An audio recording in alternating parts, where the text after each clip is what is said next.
I'm Tracy Sabol. Tonight on EWTN News Nightly, health of the Holy Father.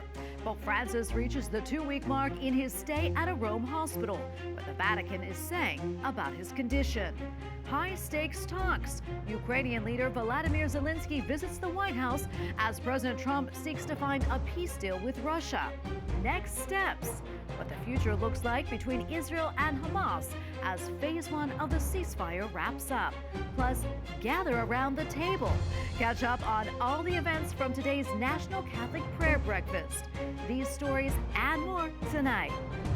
From EWTN, the Global Catholic Network, this is EWTN News Nightly. Thank you for being with us. Our top story tonight, we are tracking a dramatic turn of events at the White House, where an Oval Office meeting between President Donald Trump and Ukrainian President Vladimir Zelenskyy turned into a heated argument. And while there have been recent tensions, today's fiery exchanges that unfolded right on camera were definitely unexpected. White House correspondent Owen Jensen reports. Owen. Tracy, good evening to you. After that Oval Office meeting, there was supposed to be a news conference in the East Room of the White House, but things really got heated in the Oval Office. We've got some highlights for you. Take a look. Don't tell us what we're going to feel.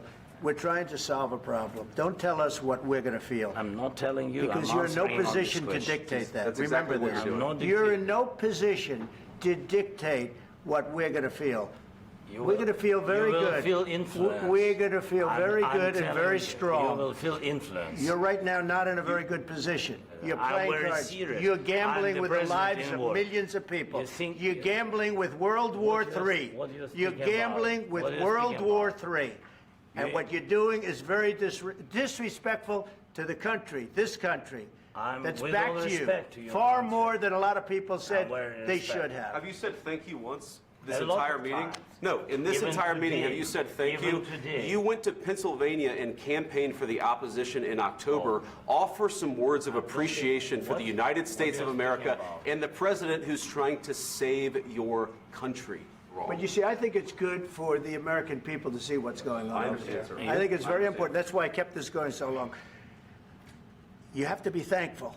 You don't have the cards. You're buried there. You're people are dying. You're running low on soldiers. Listen, you're running low on soldiers. It would be a damn good thing. And then you tell us, I don't want a ceasefire. I don't want a ceasefire. I want to go and I wanted this.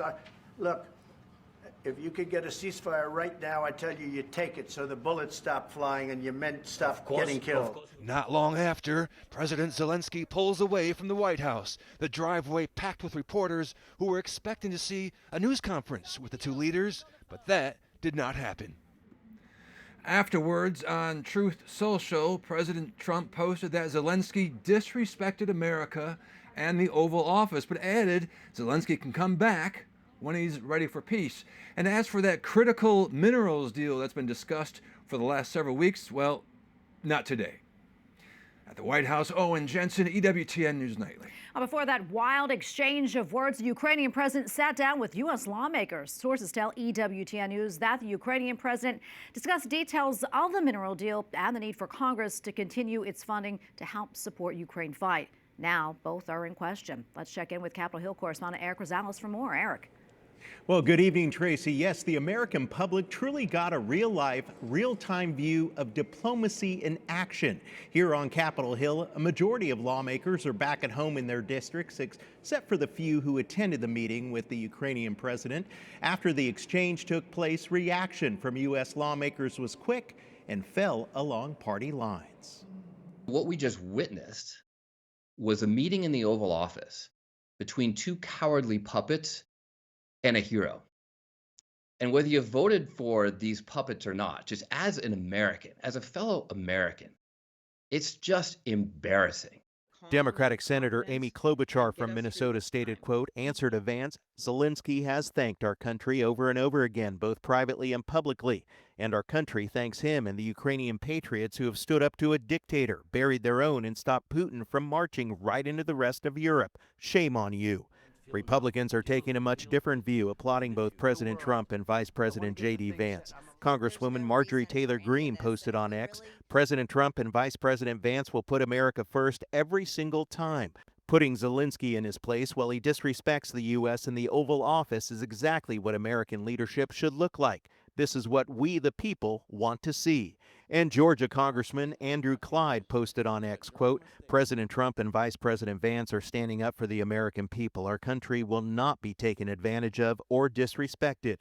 And Florida Senator Rick Scott says gone are the days of President Biden's weak appeasement policies and global handouts. America is the greatest country in the world. No one gets to lecture our president in the Oval Office and disrespect America's generosity.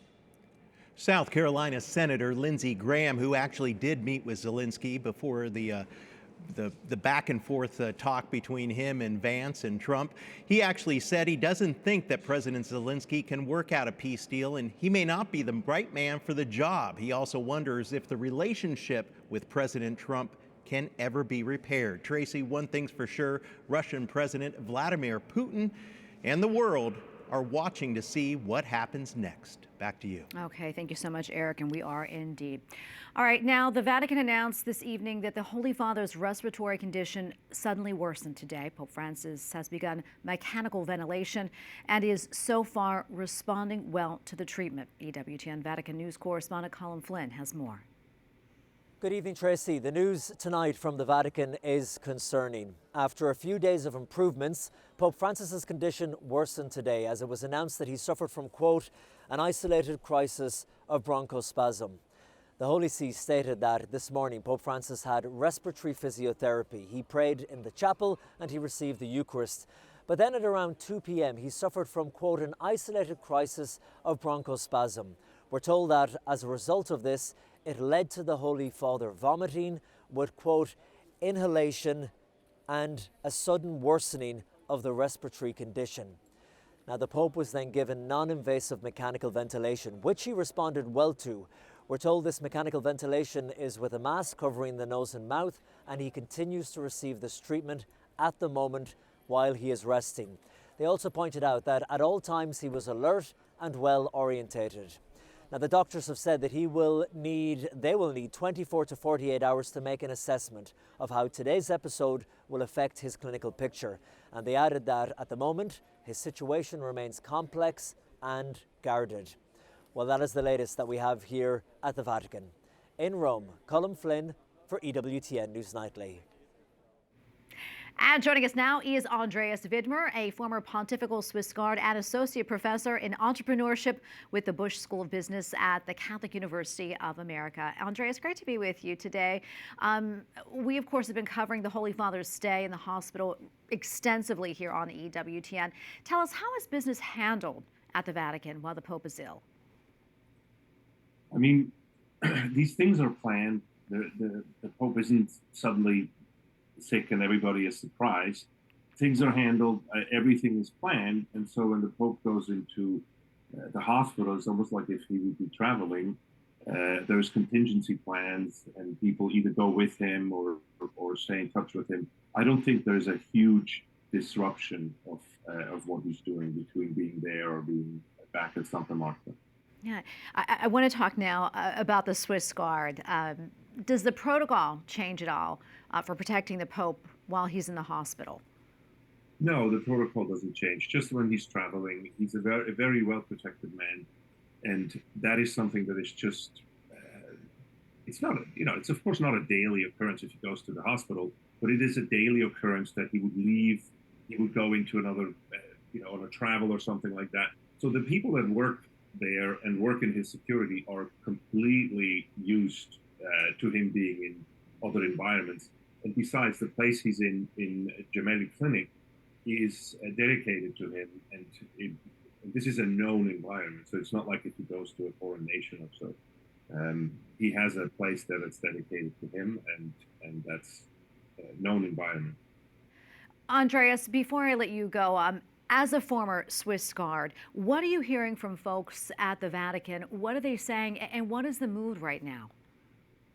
So everybody is, of course, concerned. I do talk with a few of them, and they're concerned for his health, of course, just like the doctors. I think that gesture of starting to say the daily rosary at 9 o'clock in the evening is something that means a lot to everybody. and I know there's a lot of Swiss guards who participate in that when they're off duty. But there's also a lot of other stuff going around. What really hurts the guards is these kinds of rumors. They're very frustrated that these rumors are going around, like the Swiss guards are getting ready for the Pope to die, or that what is it? Like I saw it in the news that they're practicing for his funeral.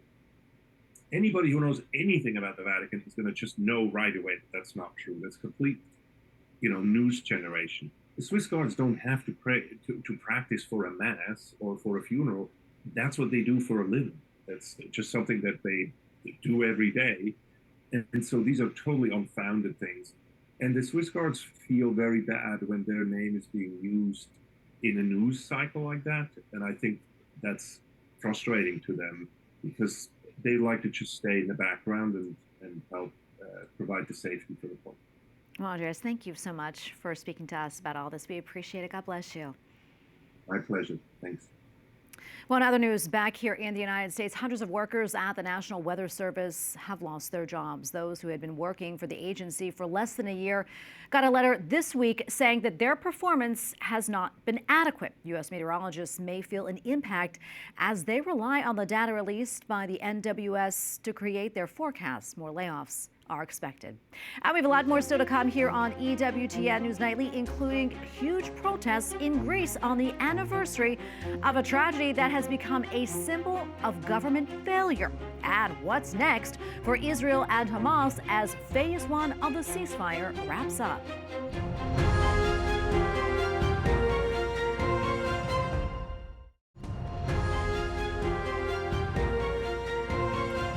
Welcome back. A state in Mexico recently decriminalized abortion for up to 12 weeks of pregnancy. Now church leaders are responding. The head of the Diocese of Campeche says any Catholic who took part in the passing of the legislation and who now participates in an abortion will be excommunicated. Campeche is the 21st state in Mexico to decriminalize abortion. Well, the first phase of the ceasefire between Israel and Hamas is set to expire this weekend.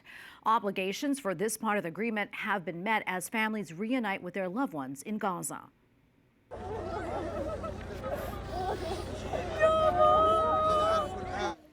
Meantime, Egypt says intensive discussions are taking place about the next phase of the ceasefire. Israeli officials say they will now withdraw from a corridor along the Gaza Strip, which could spark a conflict.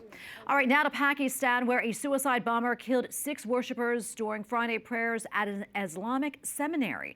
Among the killed is the head of the religious school. The attacker, wearing an explosive-laden suicide vest, walked up to the cleric as he was leaving the mosque. No group has immediately claimed responsibility. Thousands of protesters flooded cities and towns across Greece. They are demanding justice on the second anniversary of the country's deadliest train crash. According to a report released yesterday, the safety gaps that caused the crash have not been addressed and no one has been convicted. The public is angry over delays in the inquiry and have accused the government of a cover-up, claims that officials strongly deny. A new article says the Catholic bishops are right to sue the federal government over refugee resettlement.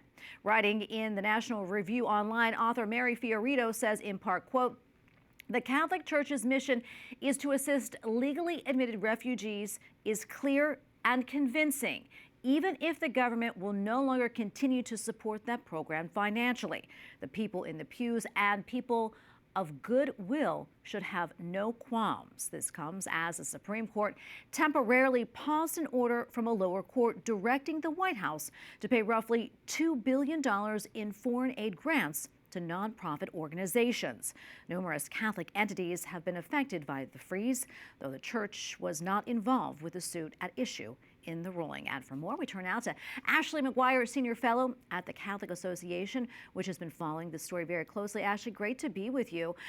Remind us again of the lawsuit filed by the U.S. bishops against the Trump administration, and where do things stand now? Sure. So the bishops are suing over loss of funding for a program that they have partnered with the government, with the federal government, for 45 years. There's been a law in place that allows for nonprofits to work with them to help resettle refugees who have been vetted and are legally allowed to enter this country. The bishops have been working with them on that and lost that funding and are suing for restoration of that funding. My understanding is that a judge refused to grant an injunction, so they are now headed to arbitration, and there was a hearing today, so I think we'll find out more soon. Yeah, that article by your colleague Mary Fiorito really makes an interesting point about the distinction between immigrants who arrive through the U.S. Refugee Admissions Program and, of course, those who come here illegally. Let's talk more about that. Yeah, I think this is a very important distinction because what's at issue and what's at stake in this lawsuit is the bishops, through Catholic Charities, work helping to resettle refugees who are here legally. The federal government has said you can be here, and they're asking for help. There's numerous other nonprofits that help them do that work to resettle those refugees with stability and with dignity. It's a really worthwhile program, and unfortunately, there's just a lot of misunderstandings about what that entails, but those are the facts. Yeah. Ashley, how do you see this all playing out? And are there areas where the USCCB and the Trump administration can really come together and have an agreement? Absolutely. I mean, really, there's a lot of alignment. I just came from the National Catholic Prayer Breakfast this morning where you had the vice president saying we're going to be the biggest defenders of religious liberty, and the bishops have been staunch defenders of religious liberty. There's the issue of the sanctity of life. I mean, the Trump administration has reiterated again and again that they stand for that and they're going to advance those sorts of policies. And also, this is an administration that has said the prioritization of families is something that's central. And again, you know, the Catholic Church is, I think, the greatest defender of the rights of families. So there certainly is a lot of alignment, and my hope is that that we'll have more, not less of that. Ashley, thank you so much for weighing in. We appreciate it. God bless. Thank you. Thanks. Up next on EWTN News Nightly, a love story will reveal the secret behind the world's longest marriage, plus a message of hope from today's National Catholic Prayer Breakfast.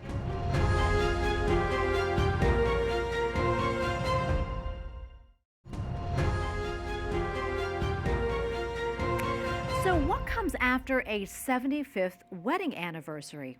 Well, a couple in Brazil may just have the answer.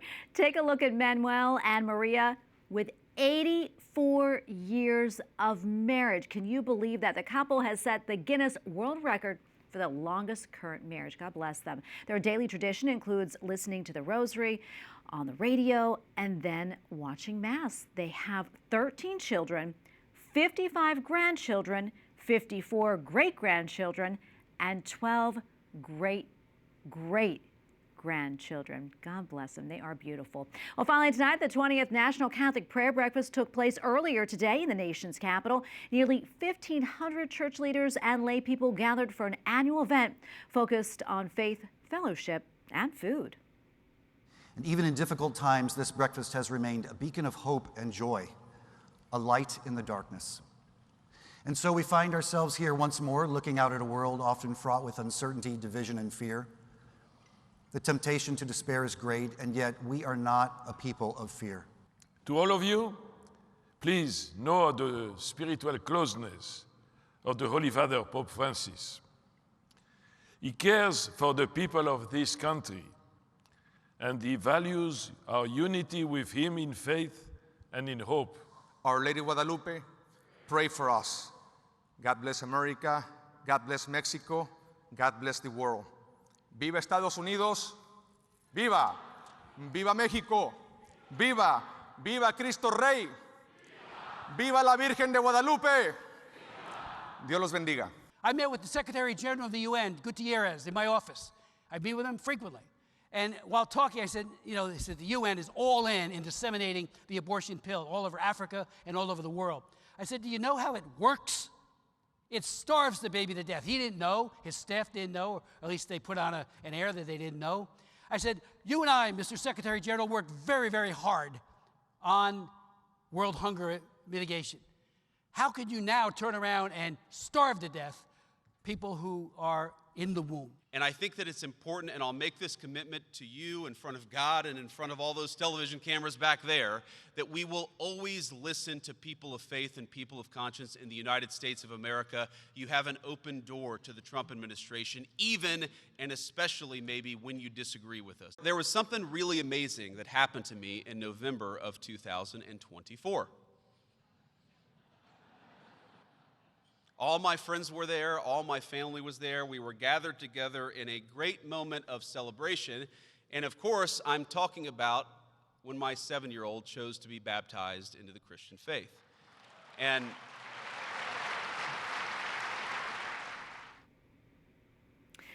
the keynote address this morning came from Monsignor James Shea from the University of Mary in North Dakota. His remarks included references to the 1990s movie The Shawshank Redemption and even singer Taylor Swift. Afterwards, he sat down with Dr. Matthew Bunson and me to talk more about his message of hope.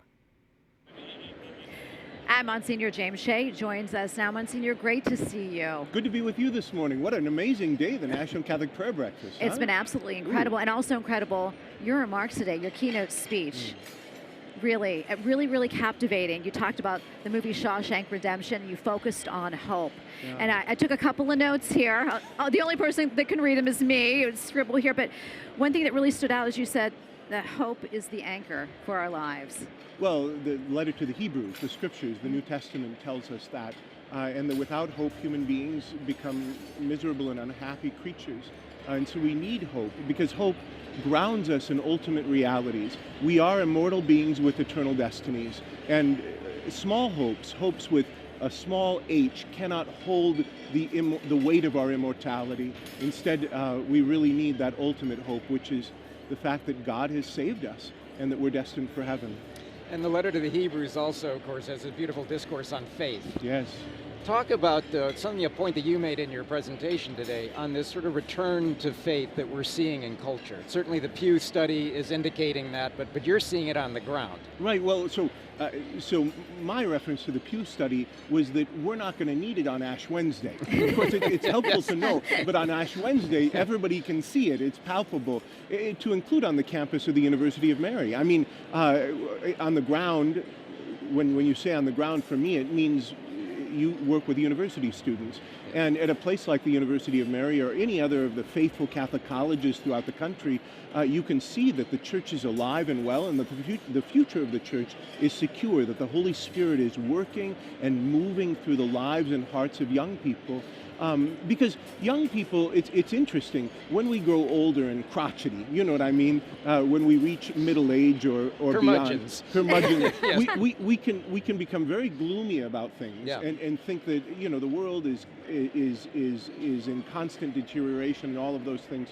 But by acting that way and speaking that way, we do a great disservice to our young people, because they're in this moment. Dante Alighieri says that there's a certain point in life, a season of life, in which we have a stupor of wonder about what our lives are going to be. And we're on the search, we're on the hunt for meaning and purpose. And the Catholic faith offers that in a way that nothing else can. And so for us to be joyful, cheerful warriors in the midst of a difficult world or cultural situation is so important to us. The revival of faith depends upon people of faith believing that it's worth it to live as though the gospel is really true. I was at a conference last year in England, and there was a speaker there who said one of the most extraordinary things. She was speaking about marriage and the family, and she said that a Catholic family is called to live in such a way that if the gospel is not true, their life together doesn't make any sense. This to me was just perfect. It was perfect.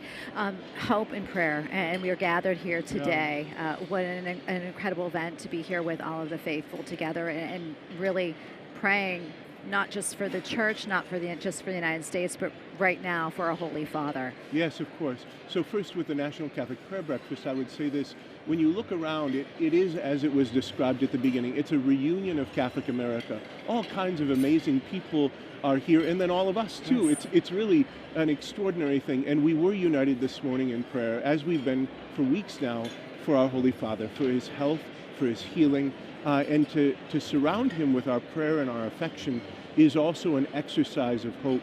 one of the things that struck me as I was preparing for my talk this morning is that when someone we love, when the Holy Father or a member of our family or a close friend is suffering and struggling in this way, we begin to have thoughts about about our own mortality and about how fragile life is. And as a result, that's a moment for us to truly exercise hope, to know that our happiness is not in this world.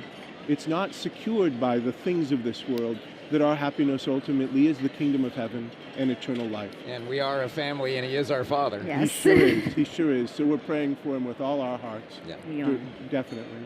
Well, thank you so much, Monsignor Shea. Oh, it's a joy to be with you. Thanks to you, and thanks to EWTN for covering and for sponsoring this amazing gathering of faith. And we thank you for watching tonight. Remember, you can follow us on social media, Facebook, X, and Instagram at EWTN News Nightly. I'm Tracy Sabol. Good night, and God bless.